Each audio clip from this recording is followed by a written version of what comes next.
Magandang araw mga kababayan. Kumusta kayong lahat? Luzon, Visayas, Mindanao, magandang umaga. Magandang umaga, magandang tanghali, magandang gabi sa lahat ng mga Pilipino saan mang sulok ng mundo. Kayo naroon. Welcome back again sa Pinoy ang Birador. Ito pala ang dahilan mga kababayan kung bakit natalo si Gov.Gwen Garcia ng Cebu Gov.Elect Baricuatro. Panuuri natin mga kababayan itong video. Pakinggan natin ng maayos. Intindihan natin maayos mga kababayan. Ito pala ang Sekrito. Kaya landslide ang panalo. Parang pinagsukluban ng langit at lupa yung dating gobernador na si Gov.Gwen Garcia. Siguro, mga kababayan, ito na yung ganti ng langit, no? Kasi, pinagkatiwalaan siya ni dating Pangulong Rodrigo Duterte, ngunit anong ginawa niya? Dumikit siya doon kay bangag na grabe ang domina ng pangalan. So ito mga kababayan, pakinggan natin, panuorin natin. Huwag kalimutang mag-like, mag-share, mag-comment. At kung hindi pa kayo nakapag-subscribe, mag-subscribe na rin kayo kung hindi naman mabigat para sa inyo kalooban. Joke lang mga kababayan. Ito na. Governor-elect, magandang gabi po sa inyo at maraming salamat po sa inyong oras.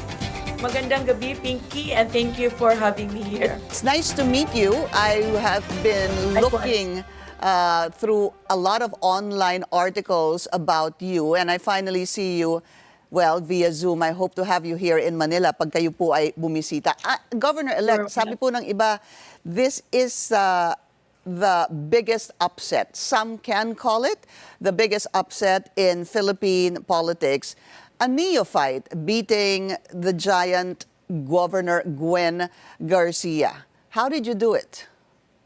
Simple lang, Pinky. I was just being myself. I went to the people. I went to the grassroots, talk to them, and tell them what's the real situation in the province of Cebu right now. And what is the real situation in the province of Cebu right now? Yeah, yung hospital healthcare access namin, it's a big problem. And of course, the economic situation in the province of Cebu right now. As you very well know, yung aming per capita income is half of the national average. So, yung economic activity sa province of Cebu, hindi masyado, and people have to go to the city for them to get jobs. So, we really need economic activity and more livelihood programs in the province. And why do you think it was stunted, I guess? Let me use that word. I can only think of two things, Pinky. Corruption. Corruption because, it's a study by International Monetary Fund, that if in a certain place, if corruption is high, poverty is also high. And it's not me saying, the data we can see and read in PSA, Philippine Statistics Authority. Kasi Okay. walang economic activity pag mataas yung corruption. Opo. But what does that mean to say? That mataas ang korupsyon sa Cebu, na mga opisyal na namuno sa Cebu? Yeah, I suppose. Kasi walang masyadong economic activity. Eh wala namang, mahirap naman i-prove yan, kasi nobody will come forward and file a case, especially the way it was, it is in Cebu. But data would show na meron kaming problema, especially that poverty incidence is very high. As you know, as you can read sa mga PSA data, na 2.56 million families in poverty incidence in Region 7 and 1.72 million families in the province of Cebu. Yun So, po ang lumalabas sa data on Cebu Yes. province. Yes. All right. Let me just go backtrack a bit, no? I want to look at the numbers for those who are joining us and might not know who the governor-elect is and what kind of numbers you got. I'd like to put that up on the screen. The governor-elect got 1.1 million votes in Cebu versus still Governor Gwen Garcia at 765,000. Governor-elect Pam, that's about a 300,000 gap between you well, win, let's call it a win, over Governor Gwen Garcia. Did you expect this? Did you even expect to win? No, not at all. Not at all. But it social media determines it, ang laki ng ng increase ng aking following in social media, no? But of course, you don't just rely on social media. That's why I was not expecting it. I thought sa social media lang ako malakas, and I did not expect na even on the ground Pero ano also. yun yan no? Well, obviously, female versus female gunning for the governorship of Cebu. What was it about you think that attracted the voters to vote for you? Simple lang, Pinky, wala lang. I mean, I just talk to them. I just eat where they eat. I dance TikTok with them and I ask them questions. Kung anong problema, kung anong magawa ko if ever I win. Yun lang naman. I just be with them. Ganun lang. Meron ho ba kayong naging machinery? Actually, there was only looking at it now, no. I don't have a congressman. I only have one mayor, the Doranos, who were supporting me, and no barangay captains, nothing like that at all. It's purely the people So, who gave me balikan ko po yung tanong ko, Governor-elect. Inasahan niyo ho bang mananalo kayo? Did you even think you had a no, chance? no, no, not at all. Early on the campaign, I did not expect. I just wanted to make a difference kasi I had a foundation and nakita ko yung healthcare problem, no? People are asking me to run. And yun lang, I did not really expect it. It's also a surprise to me. Pero kung hindi niyo po inasahang manalo, bakit ho kayo tumakbo? I mean, was it just to say that there's somebody else, there's another choice here? Kahit na, kasi kayo na po nagsasabi niyo, hindi niyo inisip na mananalo kayo eh. Because as you know, it's like a David and Goliath thing. You're after of course, you always hope that you will win when you go into an election. But then knowing the opponent, the probability. But then, I also believe, that the power of the people is greater than those people in power. Apo. So yun lang talaga ang nag-inspire sa akin. Governor-elect, nung kayo po ay nangangampanya at kayo po ay umiikot, ano pong sinasabi ng mga tao sa inyo kaya't naging siguro lumakas ang inyong loob or allowed you to keep on with the campaign? Yeah, nakita ko talaga yung the real situation on the ground, Yung mga nila hopes nila, they tell me kung ano talagang problema sa kanila, no? So nakikita ko na yun, and that really inspires me to even work harder for the campaign. What were the people telling you? Ano ho yung mga most common na sinasabi ng mga botante na boboto po sa inyo? What was the common theme or narrative? Yung hospital situation namin dito, yung healthcare situation. Yun po. So Sinasabi po walang nila doktor, sa'yo. walang gamot, walang doctor sa mga hospitals dito. Walang regular doctors and walang gamot. So, yung iba naman meron daw gamot, but nasa munisipyo naman, binibigay lang kung sino yung kaalyado nila. Yung iba, yung most of the people talaga were suffering.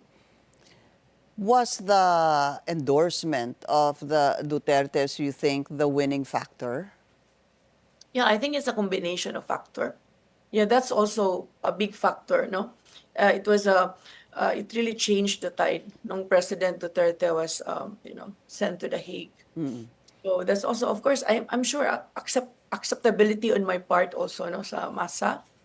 Yeah, and also people really wants change already because they've been there long enough and still yet, may mga problema in healthcare and the economy. So dalawang bagay po, Governor-elect. Yung pong sinasabi niyong change, basically you're saying that the Cebuanos wanted change and the other factor that made you win was the endorsement of the Dutertes.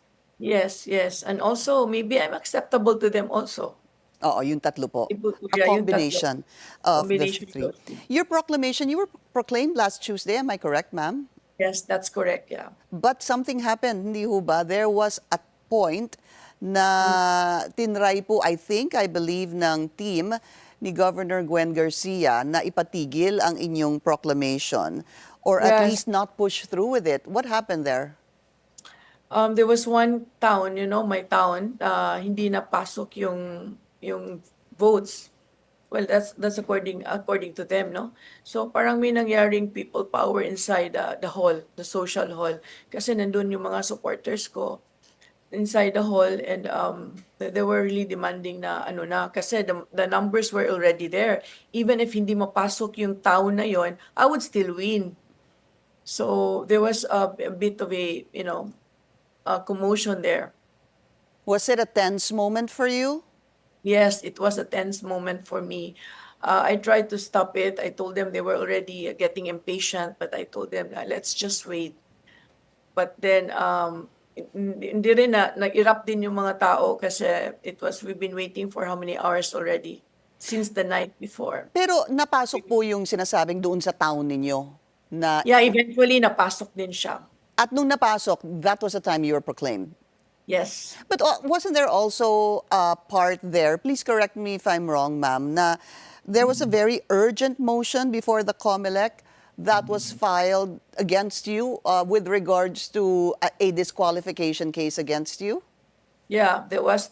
I think they contended that I'm a nuisance candidate or something. So my lawyers argued, and eventually, I think they need to send it to Manila before they can decide in Cebu that they stop the proclamation, something to that effect. That's why the election officer said that pending no response from the main office, the election officer decided to push through with your proclamation.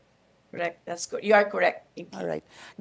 Cebu Governor-elect Pam Baricuatro, we'd like to get to know you more and, of course, what your priorities will be, but we need to take a short break. We'll be right back with Cebu Governor-elect Pam Baricuatro. Stay tuned. This is On Point.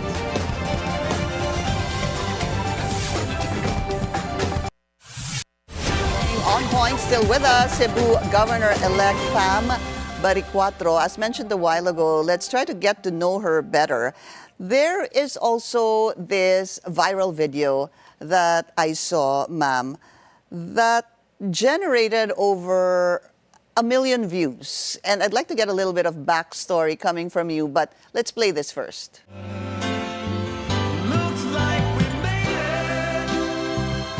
Yung kanta po is Looks Like We've Made It. Tama ho ba? Yeah. Buti na lang na-memorize ko. Yun po yun. And this is with, for those who might not know, this is an old video of you and your friend, Dr. Rowena Burden, that generated, I mentioned a while ago, over 1 million views. Tell us more about you and Dr. Rowena Burden. Yeah, we're good friends, no? And we formed this organization, Save Cebu movement. We're both social activists. She's a cardiologist by profession, and we have been going against the current governor. Governor Gwen Garcia. Yeah. Apo. Actually, si Dr. Borden, she was the one who already declared that she will run as a governor in this coming election. But she passed away, 2023, December 2023. And kinasuhan kami ng cyber libel case, kadami-daming cases. And when she passed away, there was one case that really went through, and I was issued a warrant of arrest, and I was a fugitive over a weekend. But on Monday, I filed a bail. So yun yung problema. We were politically persecuted. And probably that prompted her death, no? Kasi masyado ng stressful talaga yung cases na sinampa against her. And a lot of, even during the filing of your candidacy, looking back at some of your Facebook posts, immediately after that, you visited her grave. Is that true? Yes, that's correct. Even before I filed for my candidacy, I went to her grave, and he was just there. Sorry, Pinky, it's a bit. I saw that photo and I get emotional. That's okay.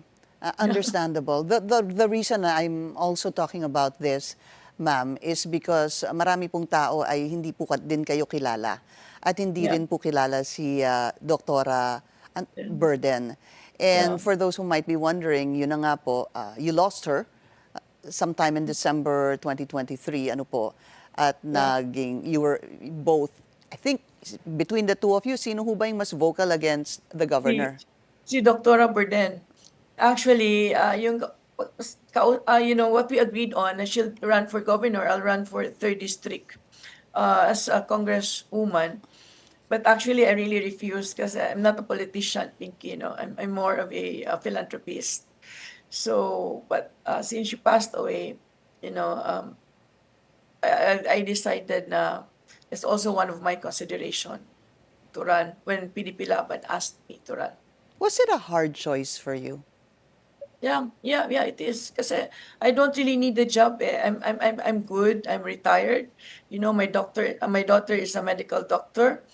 I don't need the harassment. But sometimes talaga there are things that happens in our life, no, na parang, destiny beckons you to do something. Parang calling na rin. What Kasi exa- wala talaga mag-run eh. I was telling PDP, can you look for someone to run eh? Yung gusto nila babae talaga. So, yun. So talagang hesitant po kayo?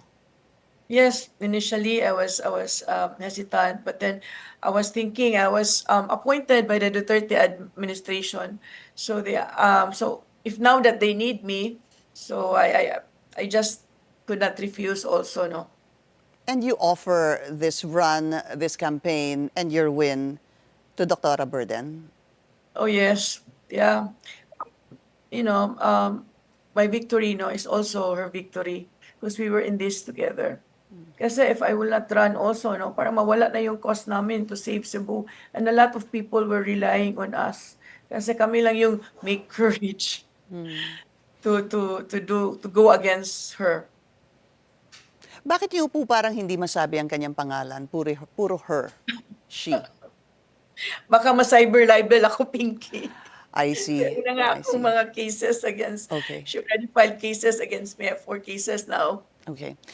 Let's get to know you then better. Ang sabi po namin, ito po yung mga nabasa namin, sabihin ko na po, Cebu Pacific, tama ho ba? No, Cathay Oh, Pacific. Cathay, I'm so sorry about Yeah. that. No, Former I Cathay was Pacific. based in Hong Kong for over 20 years. Ay, ang tagal din pala, 20 years kayo Yeah. nandun. Yeah, I was flying for Cathay Pacific. And shortly before I retired, I studied public leadership at the Harvard Kennedy School of Government. Yeah. I saw that too, and then that's why you're an entrepreneur. Tama ho? No, not really. I don't know why they brand me as an entrepreneur. No, I never was in business. I'm more of a philanthropist. Okay. Because I started my foundation while I was working with Cathay, and my advocacy is hunger and food insecurity. Bakit ho kayo napunta doon sa hunger and food security? Kasi when I want to give back to the community, kasi in Harvard, what they teach you is, you are there to make a difference. So kaya I was looking for advocacies and I realized, that the number one effect of poverty is hunger. So yun, and I was thinking of starting a food bank then, which I've already established, the first food bank in the Visayas. Which you did. Yeah, it's being managed by my foundation. I see. And ito, sigurado na po ako. Kayo po ay dating board member ng Land Bank of the Philippines. Tama po yun? Yes, that's correct. I was appointed by the Duterte administration. You're looking After at... I retired. Yeah. Sorry. So you're looking at a governor-elect who has no experience in politics, really. I mean, hindi po kayo naging SK, tama ho ba? No. Barangay chairman, councilor, mayor, vice mayor. Wala po. Zero. I was an SK chairman at 16 years old. Apo. Yeah, I was elected as a KB chairman. The time it was still KB chairman. I studied political science and went to law school for 3 years before I went to work with Cathay Pacific. So hindi niyo po tinapos yung inyong law school? Kasi the time kasi ang hirap pumasok ng thousands of people apply for that job and only very few is accepted. So kaya parang it's an opportunity to travel the world, to see the world. And sabi niyo po SK, tama ho ba, Governor-elect? Yes, TV chairman noon, Pinky. Did you enjoy that? Nung ganun po Yes. kayo kabata? Yeah, Nagusto it niyo? was. I think I'm really into politics na, no? Early, it was an interesting part for me to go into politics, but after how many years, nawala na kasi I was in the corporate world na. Did you even think for a second, ma'am, na siguro dapat mag-umpisa muna akong vice mayor o congresswoman bago ako tumakbo ng governor? It crossed my mind, but on the other hand, it was the thing that it was nandun na eh. Parang wala na ito. The circumstances, pushed me into running And do you also. think you are exactly where you're supposed to be? Oh yes, yeah, I'm prepared for it. I'm prepared for it. It's just that hesitant lang ako because I know that guguluhin talaga yung buhay ko. Yeah, I'll be persecuted, politically persecuted. But doing the job naman, I can do the job naman. Governor-elect, matanong ko po kayo, meron ho bang mga programa, mga policies ang na ipinatupad ni Governor Gwen Garcia that you wish to continue? She has a program, no? It's negosyo kahanas is something to do about entrepreneurship. Sugbo kahanas, that's something that I want to do. I mean, we don't need to change things that works naman just because it's hers. So I would want to continue her program na is beneficial to the community. Yung mga naging matagumpay ay hindi nyo po ipagkakait sa inyong mga constituents basta para po sa inyo ay naging Yeah. matagumpay po yung mga policy. So, on the last leg of our interview, so you said that you're going to be focusing on hospitals. Other priorities you have, ang laki po ng Cebu province. Yes, of course, no. We need to bring in investment. We need to open the investment corridors to the province of Cebu also. As you very well know, no, I've said earlier that our per capita income is half of the national average. So which means ang baba ng economic activity sa province of Cebu. So we're thinking about micro manufacturing. What else? Ano pa po ang inyong nasa pipeline na gagawin? Of course, the education, we have to streamline also the training and what the market needs. Okay. And if I'm not mistaken, ma'am, yung pong inyong magiging vice governor ay hindi niyo po kapartido, is the running mate of Governor Gwen? Would that be correct? That's correct. That's correct. What That's kind- also very challenging. Sorry. What kind of working relationship are you foreseeing? I'm ready to collaborate with him. I will need to have a good working relationship with him, and I hope politics will not get in the way. And we're talking about incoming Vice Governor Glenn Soco. Soko, yeah, Opo. that's correct. What about Governor Gwen? Do you even plan to reach out, ma'am? I don't know. That would be impossible for now. No, I think she needs as much healing as I do also need. So maybe there will be a time and a place for that. But I'm open to it. All right.